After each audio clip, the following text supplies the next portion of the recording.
Assalamualaikum warahmatullahi wabarakatuh. Waalaikumsalam. Bismillahirrahmanirrahim. Alhamdulillahirabbil alamin.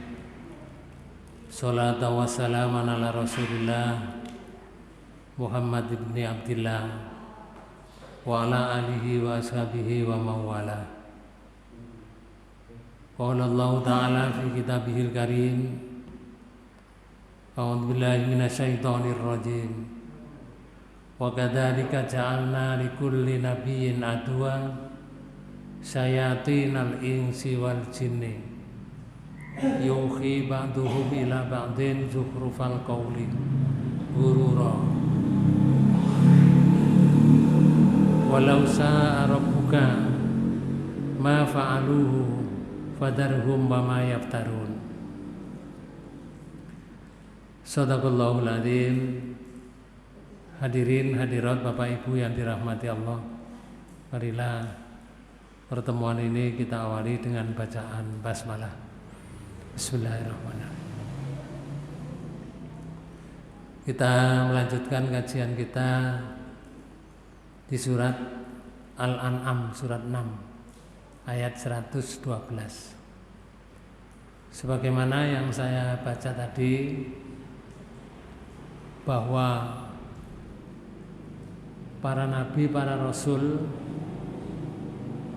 apalagi kita semuanya, itu mesti dihadapkan kepada musuh. Mesti dihadapkan sesuatu yang bertentangan dengan hukum Allah. Kita semua juga sama. Kalau kita berpegang pada Quran, mesti berhadapan dengan orang yang gak seneng dengan Quran.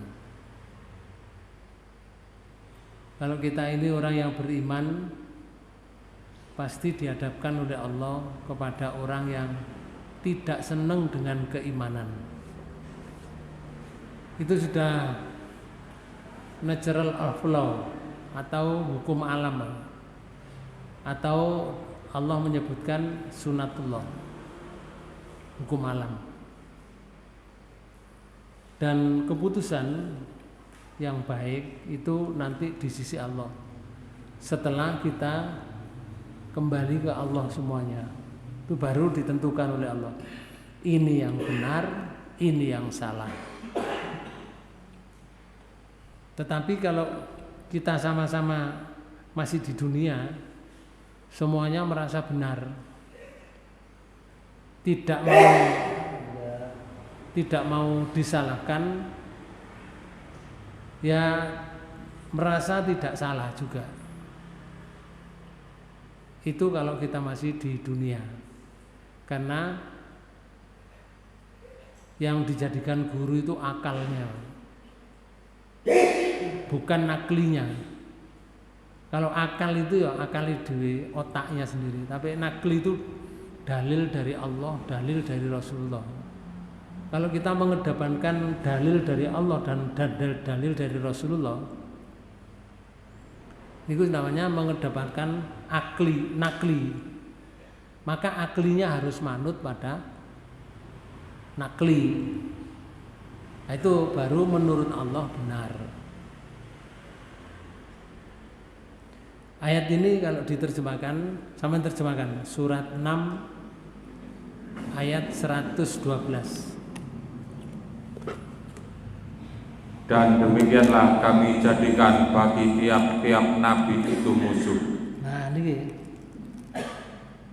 tiap nabi itu dijadikan oleh Allah musuh. Berarti selain nabi juga sama. Lanjut, musuhnya siapa saja? Yaitu setan dari jenis manusia dan dari jenis jin. Ini Bapak, setan itu perilaku yang buruk ya, dari jenis manusia,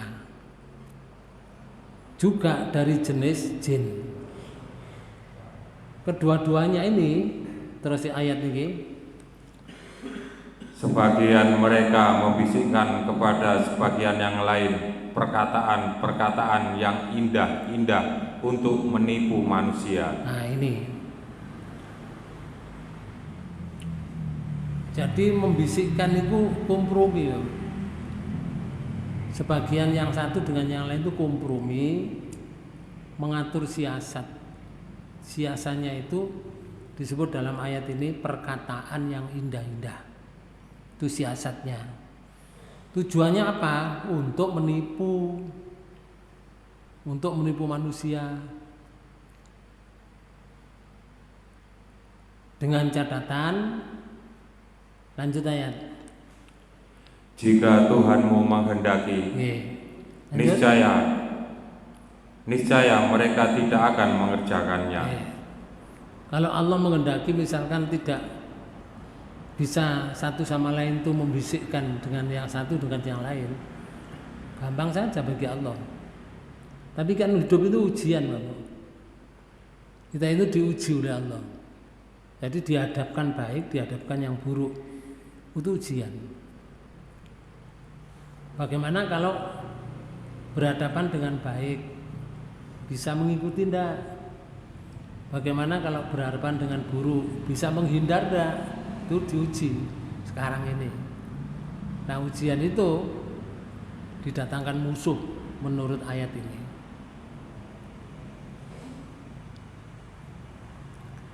Allah menyatakan fadarhum wa ma yaftarun di akhir ayat. Maka tinggalkanlah mereka dan apa yang mereka ada-adakan. Jadi bisikan-bisikan itu yang membawa manusia ini tertipu, jangan ikut, tinggalkan. Karena mereka itu hanya mengada-adakan untuk menipu manusia. Ditipu supaya tidak berada di jalan yang lurus, jalan yang benar. Bapak Ibu saudara sekalian, musuh itu dari dua jenis. Satu setan, terdiri dari jin. Itu bisikannya di dalam hati, Bapak. Namanya yuwaswisu. Yang kedua, setan terdiri dari manusia. Itu artinya orang yang menyesatkan sesama manusia, itu setan. Atau orang yang memutarbalikkan kebenaran, itu setan. Jadi benar diputarbalikkan, jadi salah. Yang disalah. Maka kedua-duanya ini musuh.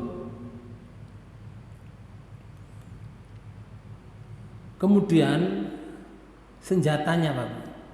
Senjata mereka ini. Apa senjata mereka untuk menipu manusia itu? Yaitu kata-kata yang indah. Ini senjata mereka.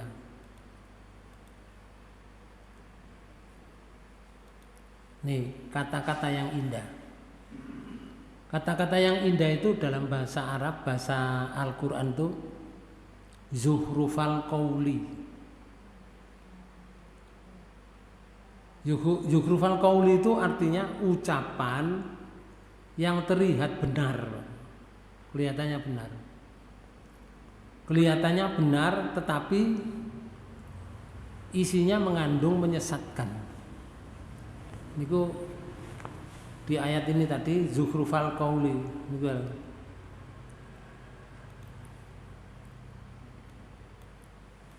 Nih 112 di surat 6 ayat 112 ini.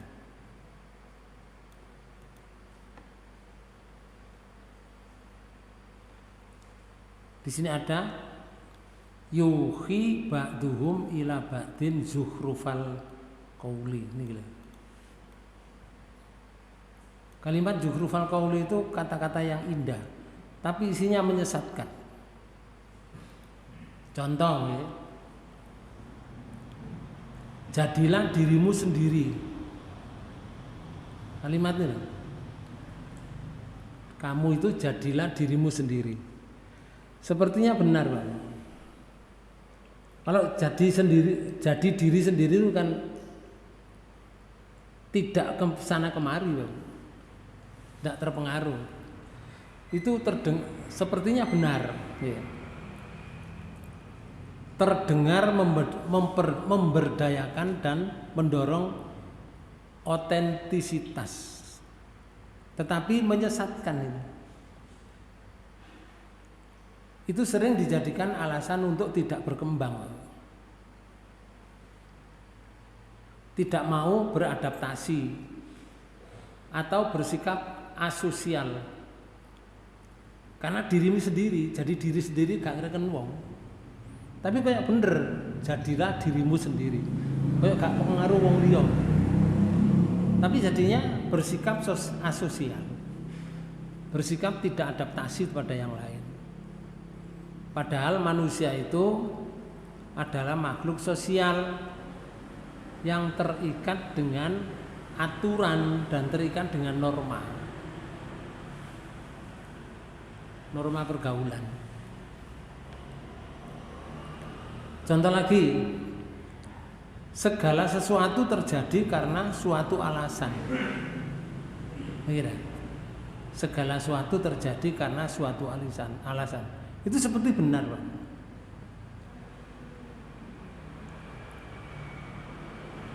Artinya begini, memberikan kenyamanan psikologis. Kalau sesuatu itu terjadi karena alasan, itu nyaman psikologisnya, nggak terpengaruh. Terutama saat musibah. Tetapi ini menyesatkan. Kalimat ini bisa mematikan inisiatif untuk berubah karena menunggu alasan. Kalau kita saya ini akan berubah nanti, tapi kan nanti akan ada suatu alasan perubahan saya. Maka ini nyaman, di psikologisnya nyaman. Tapi menyesatkan ini. Kalimat ini bisa mematikan inisiatif untuk berubah dan untuk memperbaiki diri. Soalnya menunggu takdir, gak usaha. Membuat orang itu pasrah karena menunggu suatu alasan pada nasib buruk atau menormalisasi tindakan jahat atau kelalaian. Contoh yang kedua ini. Ini satu yang lain membisikkan, zukhrufal qauli. Contoh yang ketiga, kebenaran itu menyakitkan. Tetapi kebohongan itu menyembuhkan. Dua kalimatnya. Ini terdengar benar. Orang itu kalau melakukan suatu benar, itu dianggap menyakitkan orang lain. Tapi kalau mereka itu melakukan suatu kebohongan, itu tidak akan gesek terhadap orang yang lain. Makanya dianggap menyembuhkan. Bohong itu menyembuhkan, benar itu menyakitkan. Orang bicara benar, Pak. Saya bicara benar, belum tentu loh bisa diterima oleh orang benar. Bisa diterima tidak benar.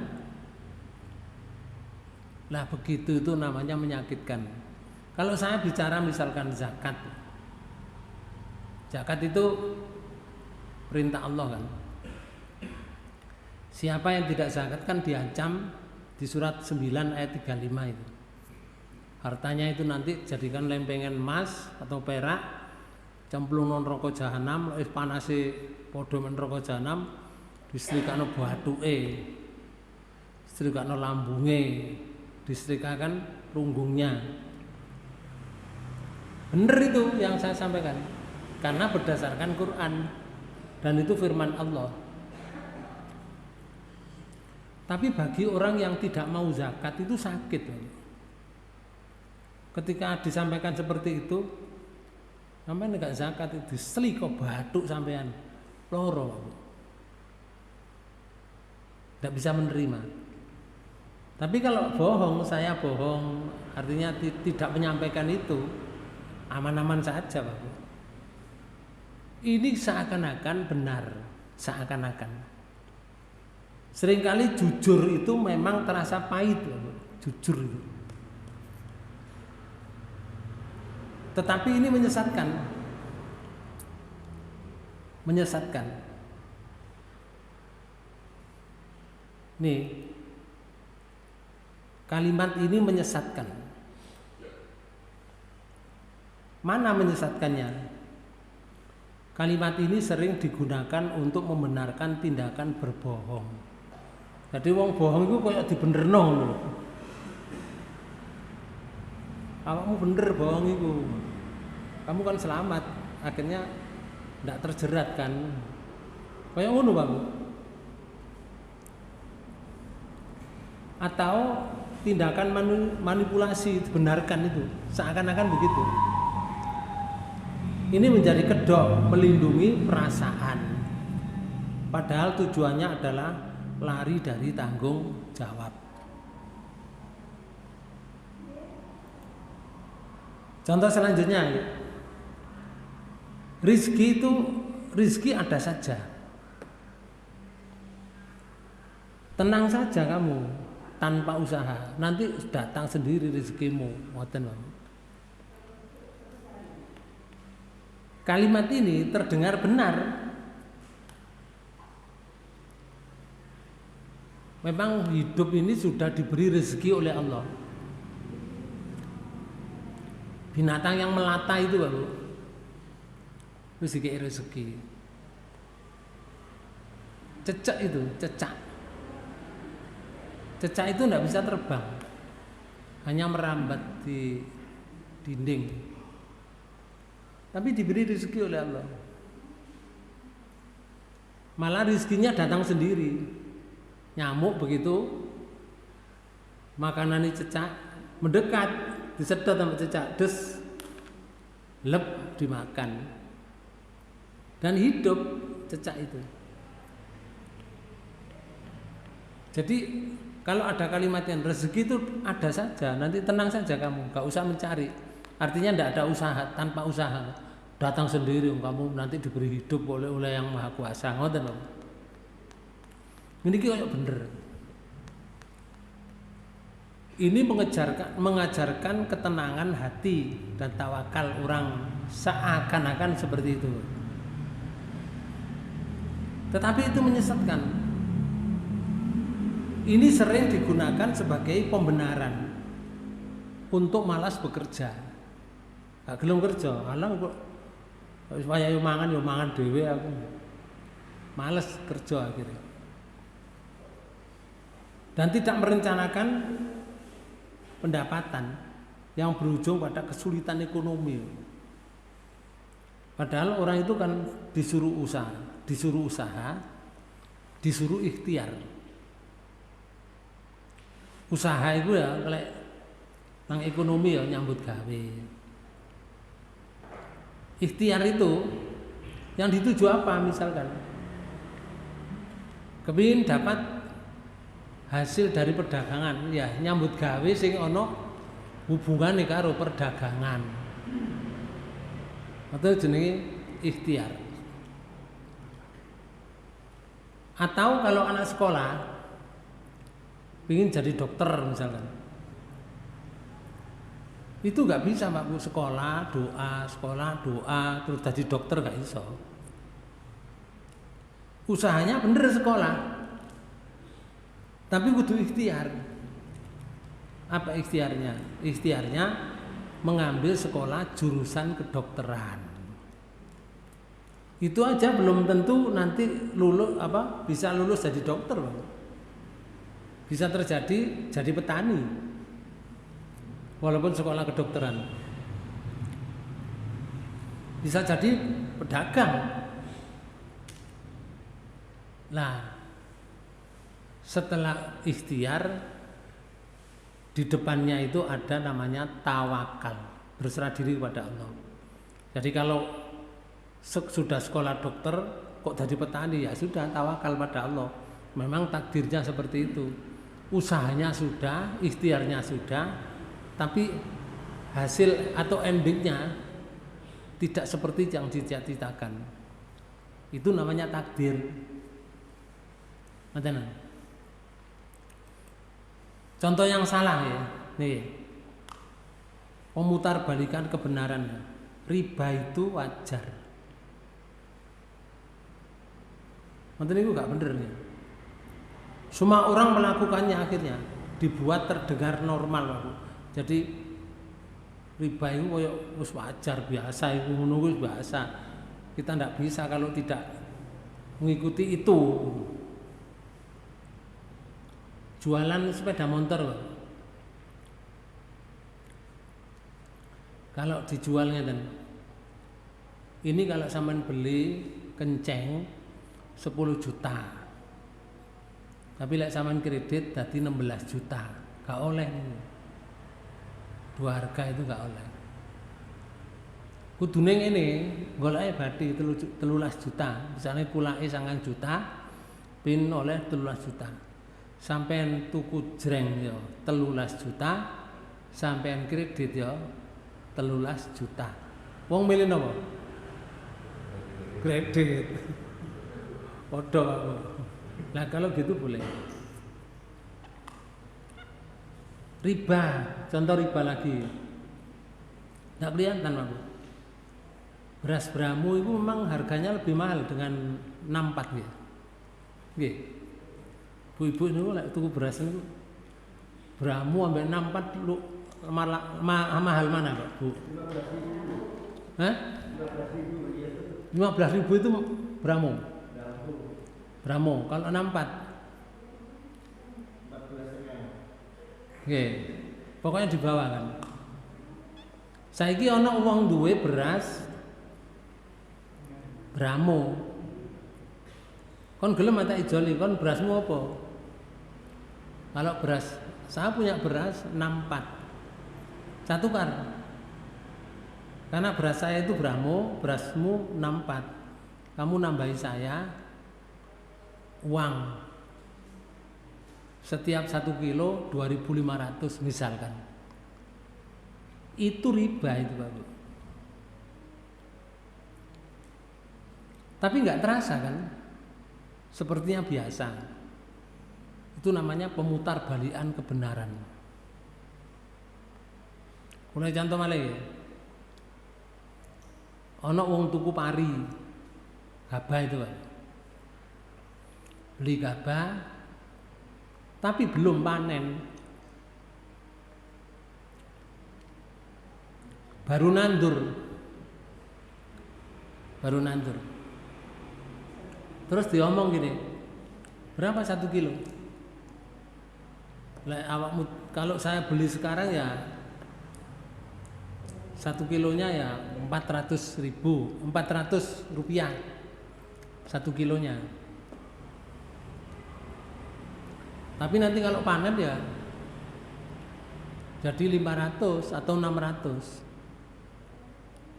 Sudah sekarang saya beli 2 ton misalkan.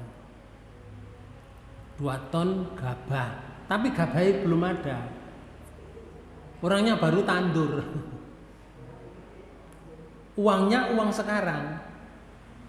Tidak waktu panen. Waktu panen itu gabah dijual 600 rupiah per kilo.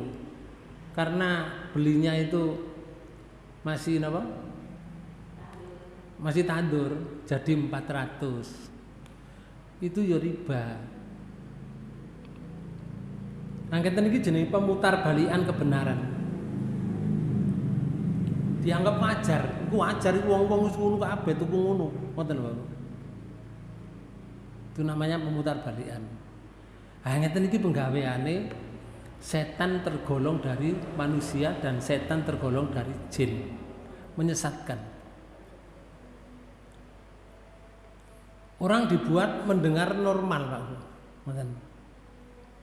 Contoh yang lain, kata-kata indah tapi menyesatkan. Yang penting kan baik hati, tidak perlu ibadah. Apa perlunya walaupun sholat, tapi dia nggak baik dengan temannya. Nah, itu pemutar balikan itu. Saya pernah mendengar orang seperti itu, Pak. Saya ajak sholat itu tidak mau. Saya tidak perlu sholat.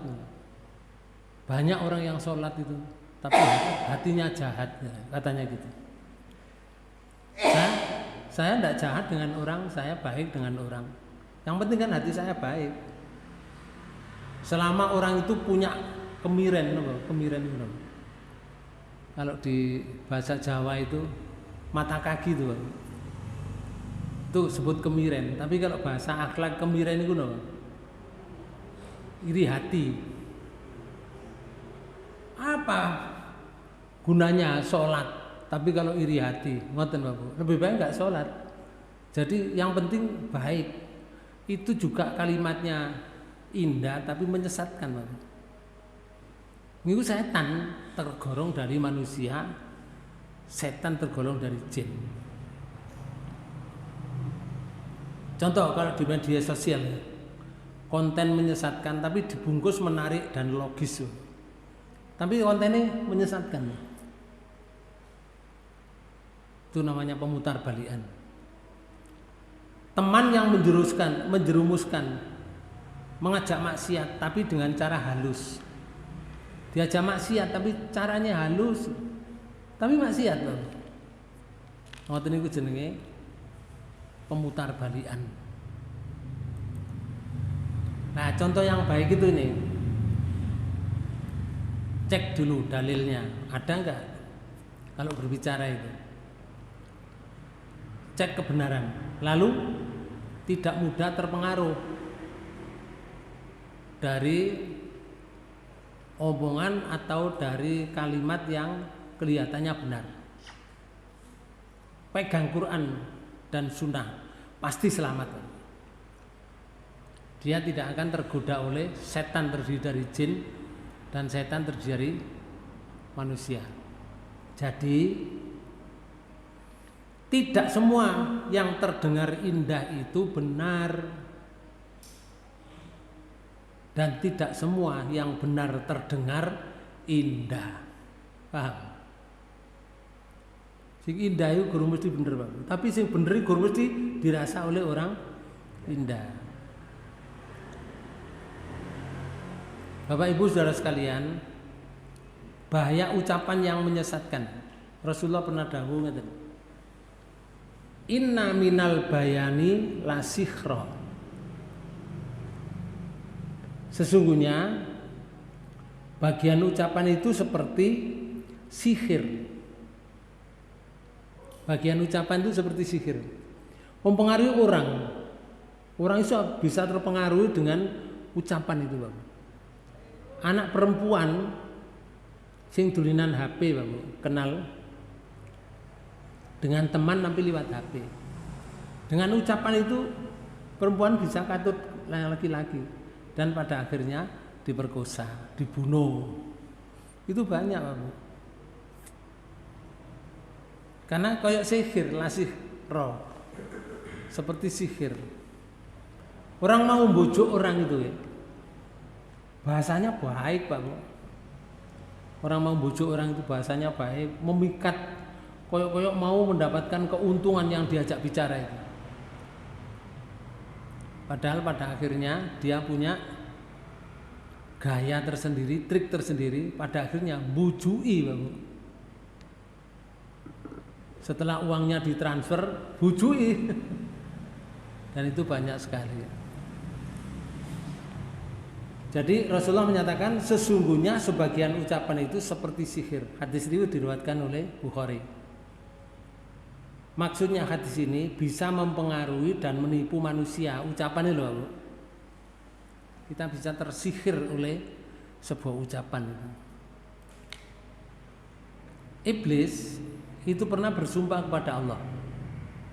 Ketika iblis diputuskan oleh Allah sesat dan masuk neraka. Iblis muni ngeten. Qala di surat 15 ayat 39 dan ayat 40 itu menyatakan qala rabbi bima aghwaytani la uzayyinanna lahum fil ard wa la uhyannahum ajmain. Sama terjemahkan. Iblis berkata, ya Tuhanku, oleh sebab engkau telah memutuskan bahwa aku sesat, pasti aku akan menjadikan mereka memandang baik perbuatan maksiat di muka bumi, dan pasti aku akan menyesatkan mereka semua. Nah, inilah sumpahnya. Sumpah iblis itu Pak Bu, kalau sudah disampaikan oleh Allah lewat Quran, bener. Sumpahnya bener-bener sumpah. Dan akan menyesatkan semua orang, itu bener juga. Banyak orang tersesat karena jalan pikirannya dikuasai oleh iblis. Di sini iblis mengatakan ini, la uzayyinanna lahum fil ardi. Aku akan menjadikan memandang baik perbuatan maksiat di bumi. Jadi perbuatan maksiat itu dipandang oleh orang pada umumnya baik. Mulai contoh yang sederhana ya.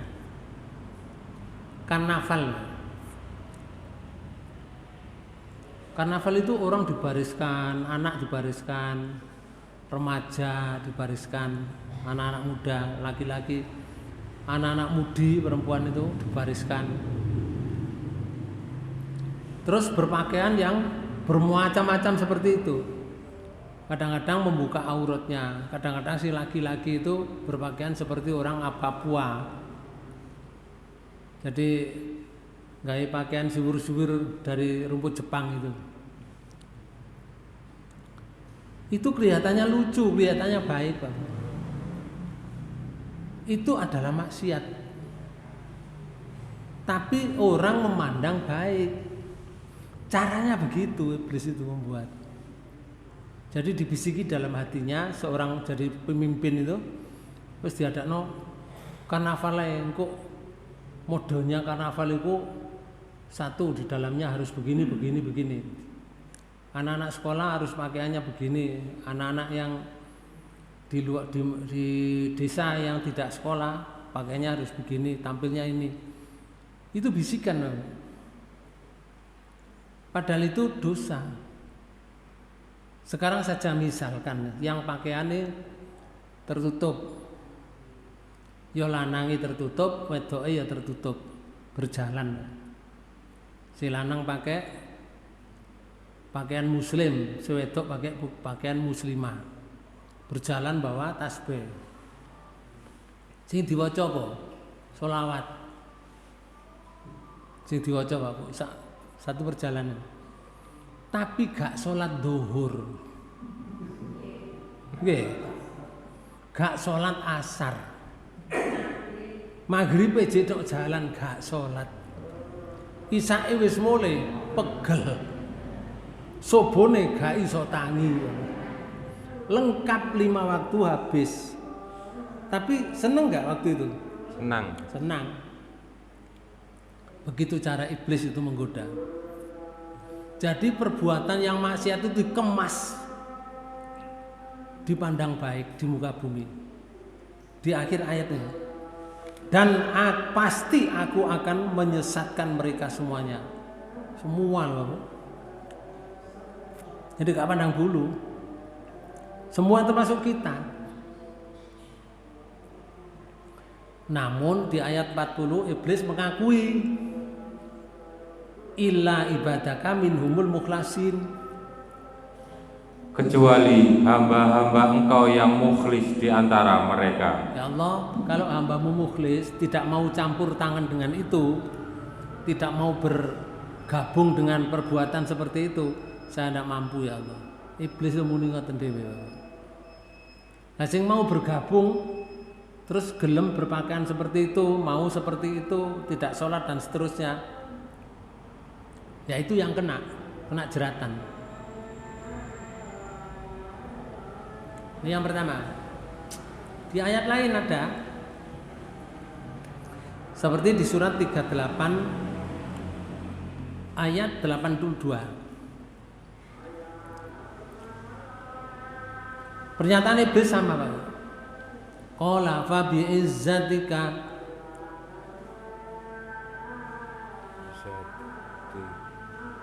la ughwiyannahum ajmain. Ini kurang. Sampai terjemahkan.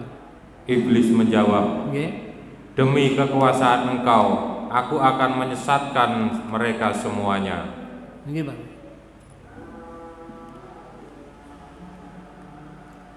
Demi kekuasaanmu ya Allah. Berarti iblis mengakui bahwa Allah itu kuasa. Kalau mengakui Allah kuasa niku iman tak gak? Iman. Iman. Jadi iblis itu iman, Pak. Mengakui Allah kuasa. Fabi izzatika lauhiyannahum ajmain. Dengan kekuasaanmu ya Allah, saya akan menyesatkan anak cucu Adam semuanya. Saya akan menyesatkan. Jadi anak cucu Adam yang sudah berjalan di jalan yang benar, jalan yang lurus, itu disesatkan Allah. Dengan kegiatan, disesatkan dengan yang lain, disesatkan dengan cara berpikir. Lalu iblis mengaku ini, illa ibadaka minhumul mukhlasin. Kayak ini kau di surat 15. Kecuali hamba-hambamu yang mukhlis di antara mereka. Oh, hambamu yang mukhlis ya Allah, saya tidak mampu. Yang mukhlis itu yang tidak ikut-ikutan. Kancane berhura-hura-hura, dia tidak mengikuti hura-hura. Itu mukhlis. Orang mukhlis niku bisa terjadi begini. Dia berbuat, tetapi perbuatan itu tidak kepingin mendapatkan apa ini ujian dari orang lain. Itu juga mukhlis juga. Iblis tidak mampu begitu tuh menggoda, gak mampu merusak amal perbuatannya. Mukhlis niku Pak Bu, mboten sakniki tok. Saiki aku dadi wong mukhlis, lalu tahun depan gak mukhlis, enggak. Mukhlis itu ya selamanya, Bu. Selamanya. Misalkan wong lanang ya, ambek bojone misalkan memberi nafkah. Oleh nyambut gawe, sudah nyambut gawe sungguhan, hasilnya diberikan istrinya dengan ikhlas, semuanya diberikan. Itu sudah ikhlas ya. Tapi pada suatu ketika sudah berjalan 5 tahun, si istrinya itu karena nganggur di rumah, bedino dolanan. Setiap hari itu main HP, kenal karo wong liya lewat HP itu. Akhirnya memandang, wah ini wajahnya lebih baik dari suami saya. Akhirnya semayanan dan seterusnya, berbuat serong terhadap orang lain. Suaminya sudah melakukan baik selama 5 tahun. Itu sudah dinilai baik oleh Allah, Bapak. Ada kejadian sekarang, wanitanya katut orang lain. Tak si lanang muni, percuma saya beri makan kamu, beri sandang pada kamu 5 tahun yang lalu itu. Apa saja yang saya berikan, habis itu Pak Bu. Hasil perbuatan, amal perbuatannya laki-laki itu habis, total habis, karena diucap. Nah itu perannya iblis, membuat manusia itu supaya tidak ikhlas. Tapi bagi orang yang ikhlas itu tidak ada batasan, Bu. Walaupun ada kejadian apa saja, jangan diomong perbuatan yang baik itu, habis, Bu. Kalau diomong habis, wong lanang habis ngomong yang pernah dilakukan pada wanita itu. istrinya. Sama juga istri yang ngono pada suaminya. Ketika dia pernah berbuat baik sekian lamanya, pahalanya sudah besar, Pak Bu. Ada satu kejadian, dia omong kebaikannya, habis Pak Bu, 0 lagi. Itu namanya nggak ikhlas.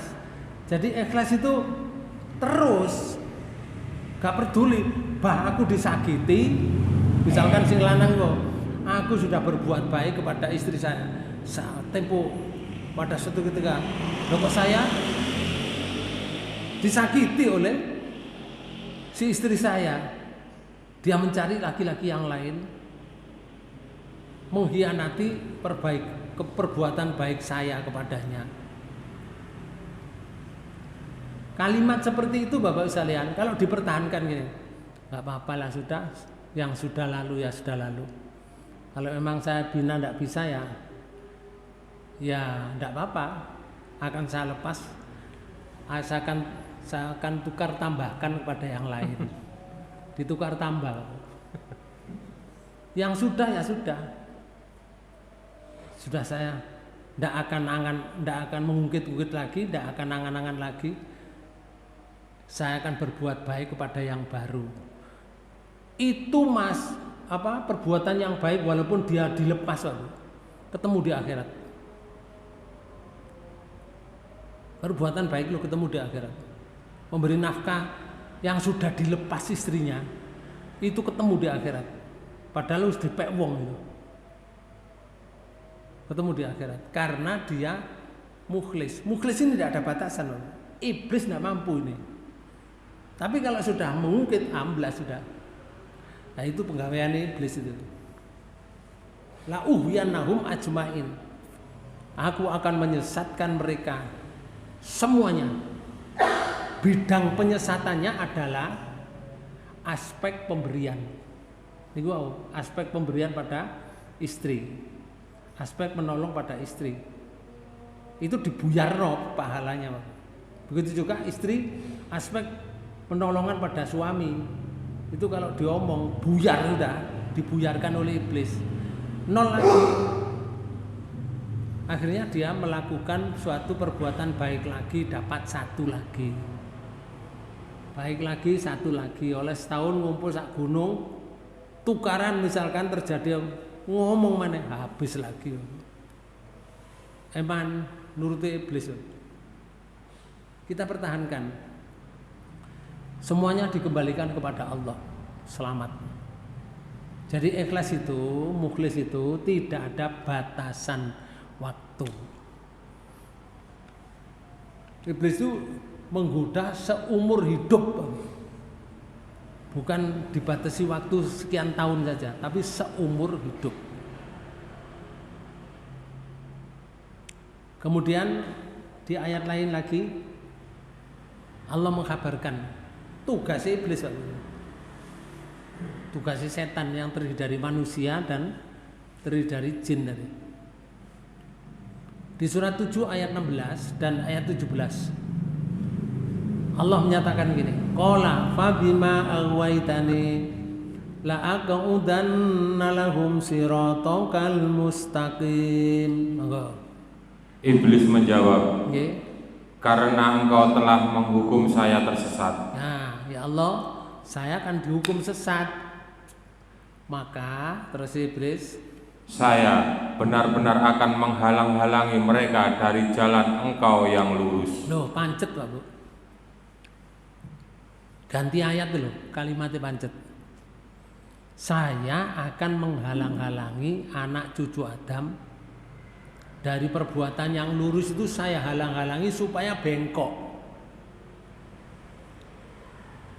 Jalan yang benar itu supaya tidak benar, akan saya halang-halangi. Cara saya menghalangi ya Allah, ngoten. Summa la'atiyanahum min baini aydihim wa min khalfihim wa an aymanihim wa an samailihim wala tajidu aksarahum syakirin. Ayat 17. Kemudian saya akan mendatangi mereka dari muka. Dari muka. Dari muka itu aspek apa saja, Bu? Aspek tauhid. Dari muka ini. Terus dan dari belakang mereka. Dari belakang, aspek akhlak, aspek ibadah. Lalu dari kanan. Dari kanan. Terus dan dari kiri mereka. Dari kiri. Ini beberapa aspek dikuasai oleh iblis, Pak Bu. Dari depan, ya, dari muka, dari belakang, dari kanan, dari kiri. Habis sudah. Beberapa aspek yang kita lakukan selesai sudah. Kalau orang itu tidak ikhlas, kena. Makanya iblis supaya gitu. Dan engkau tidak akan mendapati kebanyakan mereka bersyukur atau taat. Nah, makanya ya Allah, engkau tidak akan mendapati dari golongan anak cucu Adam itu bersyukur atau taat kepadamu. Oleh karena itu tidak banyak orang bersyukur di dunia ini, Bapak. Tidak banyak orang taat. Yang sering itu mereka itu melakukan apa yang dilakukan oleh nenek moyang, bukan taat kepada Allah. Itu yang sering dilakukan oleh kebanyakan orang. Di negara dia, Pak Bu, di negara mana saja. Kalau di Indonesia yo ada gitu tuh. Di Inggris yo sama orangnya. Di Ethiopia yo sama, di Palestina yo sama. Soalnya pada menungso nih, satu sama lain ya sama, gaya hidupnya kan sama, cara berpikirnya juga sama. Ada orang yang kebal dengan malu, akhirnya tidak punya malu. Tapi ada yang tidak kebal dengan malu, sedikit saja rasanya wah malu aku, berubah. Ada yang begitu, Pak. Si kebal malu ya jenenge bahasa Jawanya, Pak. Rai gedek. Rai gedek gitu, Pak. Ya, rai ini koyo gedek no. Gak roto. Napa? Nah, koyo to. Nggih, bung. Nek bung kena dikejangan, Pak Bu. Jangan lode. Iku lek wis dadi tuwek dadi gedek, Pak Bu.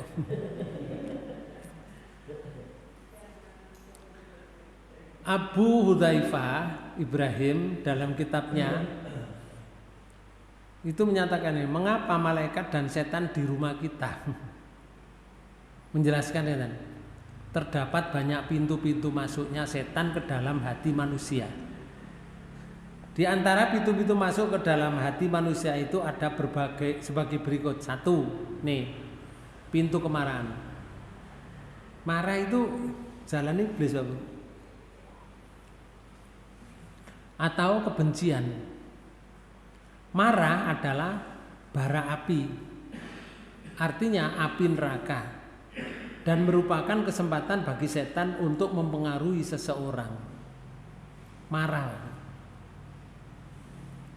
Ada sebuah hadis riwayat Ahmad dari Nabi SAW qala dawuh, bersabda Rasulullah, alaikum bila la ilaha illallah wal istighfar. Bagi kamu dengan kalimat la ilaha illallah dan kalimat astaghfirullah. Fa'aksiru minhuma. Perbanyaklah minhuma, dua itu. La ilaha illallah dan astaghfirullah. Perbanyaklah la ilaha illallah dan astaghfirullah. Hidup ini loh. Suruh banyak mengucapkan kalimat la ilaha illallah. Kon akeh muni astaghfirullahaladzim.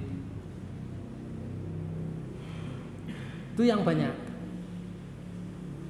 Kenapa Rasulullah memberikan penjelasan gini? Fa inna iblisa, maka sesungguhnya iblis qala berkata. Iblis itu berkata gini, ahlaktun nas bidunubi wa ma'asi. Aku akan menghancurkan, ahlak itu mencelakakan. Aku akan mencelakakan manusia dengan cara berdosa, berbuat dosa. Maka dengan dosa itu manusia akan celaka.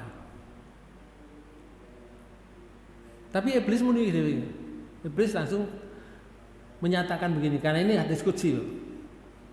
Wa alakuni bila la ilaha illallah wal istighfar. Dan aku akan celaka sendiri, aku akan hancur sendiri, kata iblis. Kalau ada orang mengucapkan la ilaha illallah, ada orang mengucapkan astaghfirullahaladzim, iblis celaka. Gampangannya ini, hancur aku, matan.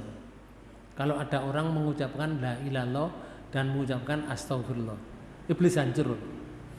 Tapi iblis itu masih hancur ya gak mati loh. Karena iblis itu tidak ada kematian sampai hari kiamat. Tapi iblis apa diam? Tidak. Menyatakan begini iblis. Falamma ra'aitu dzalika, maka apabila aku melihat anak cucu Adam itu mengucapkan la ilaha illallah dan mengucapkan astagfirullah, ahlaktuhum, saya akan menghancurkan atau saya akan mencelakakan mereka bil ahwa'i, dengan hawa nafsu. Ahwa itu jamak hawa nafsu. Ahwa itu berbagai macam hawa nafsu. Aku akan menghancurkan dengan berbagai macam hawa nafsu. Antara lain termasuk marah, mudah marah. Lalu dengan marah itu wahum yuksabuna annahum muhtadun. Mereka merasa bahwa dirinya benar, dirinya mendapatkan hidayah. Makanya orang itu kalau marah ya, panjang pirsani ya. Kalau ada orang itu marah, dudingnya ke sana apa ke sini? Ke sana apa gini? Sana. Ke depan kan? Dudingnya ke depan. Kamu. Gak pernah begini. Saya gak pernah. Wong marah itu mesti dudingnya gini. Berarti sana yang salah, sini yang benar. Kalau ada pimpinan di kantor duding ini, berarti sana salah, sini benar. Kalau udah di rumah tangga dudingnya ke sana, berarti yang duding itu yang benar, yang dituding salah. Suami ini sih duding istrinya, berarti istrinya yang salah. Kalau istrinya duding suaminya, yang benar istrinya, yang merasa benar istrinya, suaminya salah. Bapak Ibu sekalian, ingat, orang marah itu salah, semuanya salah. Marah apa saja, kecuali kalau Islam diinjak-injak marah bener. Kalau anak tidak sholat marah bener. Tapi marah yang lain salah. Rasulullah itu pernah ditanya oleh sahabatnya, Rasul, saya tolong diberi wejangan ya Rasul. Yang wejangan itu menyelamatkan saya dunia akhirat. Terus tari sini kandani kan. Kalau kamu kepingin selamat, tepuk pundaknya gitu loh. Latangdop. Ditepuk ini, latangdop. Jangan mudah marah. Latangdop, jangan mudah marah. Diulang-ulang kali Rasulullah. Ini betapa pentingnya Bapak sekalian, kalau marah itu tidak baik. Orang yang marah itu ucapannya out of control. Kontrolnya hilang, sudah tidak terkontrol lagi ngomongnya. Iso muni matamu, iso muni dapurmu ngono bareng ngono. Iso meso, nggih. Wong marah niku konten, Pak. Sing diomong niku elek-elek. Itu out of control. Memang dikuasai oleh iblis. Orang kalau jadi pimpinan kok marah, sakjane goblok wong itu. Orang itu kalau pinter enggak marah, mengarahkan kepada yang benar. Itu orang pinter.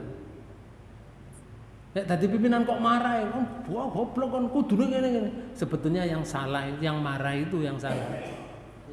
Karena gak iso nglakoni sing marah itu. Akhirnya memarahi orang biar mereka itu merasa lebih rendah daripada yang marah. Napa? Dosa marah itu, ini jalan iblis ya, pintu kemarahan itu. Pintu iblis Pak Bu, masuk ke jiwa manusia. Kenapa? Nah kalau itu marah dosa Pak Bu. Kalau marah itu dosa. Jadi bukan marah, mengarahkan kepada yang baik. Kalau ini salah misalkan, yang benar itu seperti ini, konsepnya seperti ini. Bisa enggak kamu?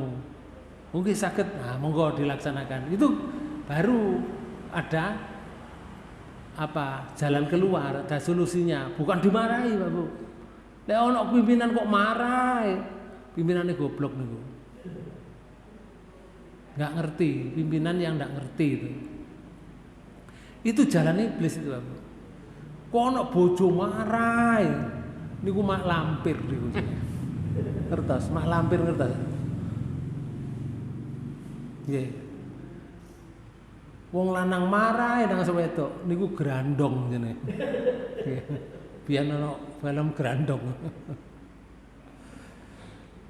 Di dalam hadis qudsi yang lain disebutkan begini, dari Sa'id Al-Khudri radhiyallahu anhu mengatakan gini, anna Rasulullah sallallahu alaihi wasallam, sungguhnya Rasulullah sallallahu alaihi wasallam bersabda, qala inna syaitana qala.